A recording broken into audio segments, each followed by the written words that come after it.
Emmanuel Navon, juin 2009, il y a un discours très important à l'université Bar-Ilan de Netanyahou qui se rallie à la solution à deux États. Et puis en 2012, il envoie même une lettre à Mahmoud Abbas dans laquelle il s'engage ouvertement à la création d'un État palestinien démilitarisé. Et voilà qu'aujourd'hui, ce qu'on entend, c'est ce qu'on a entendu durant la campagne récemment de la bouche de Netanyahou, il n'est plus en faveur d'un État palestinien.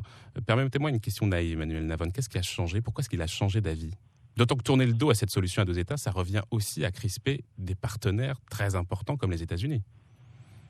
Emmanuel Navon. Je ne suis pas le porte-parole du Premier ministre. Bien sûr. Mais comment vous analysez la chose? C'est simplement l'interview qu'il a donnée à la chaîne NBC au lendemain des élections, dans laquelle il a précisé sa position, à savoir qu'il n'est pas revenu sur ce qu'il avait annoncé dans le discours de Bar-Ilan. Qu'est-ce qu'il avait dit dans le discours de Bar-Ilan?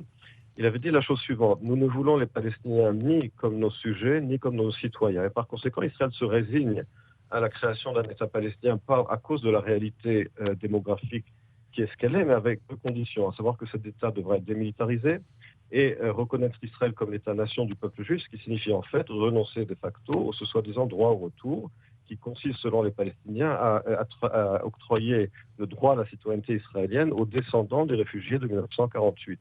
Ce qu'il a dit pendant la campagne et qu'il a répété dans son interview à NBC, c'est que depuis le discours de Bar-Ilan, n'oubliez pas que le Proche-Orient a changé. Et ce que nous avons aujourd'hui dans le Proche-Orient, c'est que nous avons une implosion des États arabes qui ont été créés finalement par l'Europe après la Première Guerre mondiale, en particulier des pays comme l'Irak, comme la Syrie, comme la Libye, des pays qui implosent et qui sont remplacés par des forces islamistes radicales. Nous avons un Iran aujourd'hui qui se renforce grâce à cet accord qui est en train d'être négocié et qui soutient aujourd'hui les forces les plus radicales de la région, qui contrôlent 4 capitales arabes, Bagdad, Damas, Beyrouth et Sanaa, qui est au seuil de l'arme nucléaire et qui s'est engagé déjà à armer l'État palestinien dès qu'il sera formé.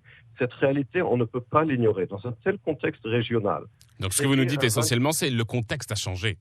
Le contexte a changé, c'est-à-dire qu'Israël n'est pas revenu sur le fait qu'il y a une réalité démographique à laquelle nous nous résignons, mais encore une fois, les conditions qui sont celles qui se sont développées ces 3 dernières années dans la région, à l'heure actuelle, aujourd'hui, créer un 23e État arabe à 10 km de Tel Aviv qui sera armé par l'Iran. Effectivement, la réalité démographique est un mal de tête pour Israël, mais à ce stade-là, entre le mal de tête et le suicide, nous choisirons le mal de tête.